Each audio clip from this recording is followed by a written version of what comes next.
আমরা স্বাদ মতো লবণ এখানে ইউজ করছি। হ্যাঁ, আমরা ইউজ করছি রেড কাউ দই, এটা টক দই।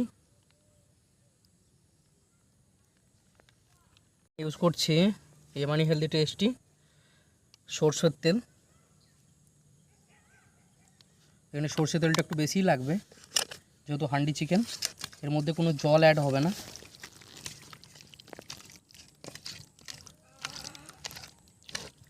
এখানে যা হবে তেলের মধ্যেই সেদ্ধ হবে।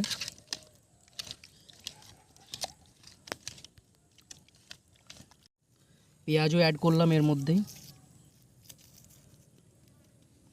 আমরা অ্যাড করছি লঙ্কা আর রসুন।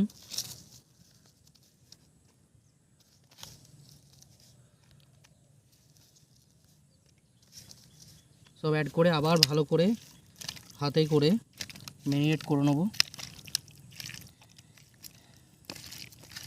এই মিশ্রণটাই ভালো হওয়া দরকার, তবে হান্ডি চিকেন আরও বেশি টেস্টফুল হবে।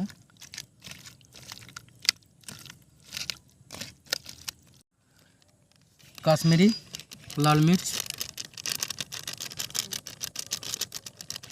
দিয়ে দিলাম।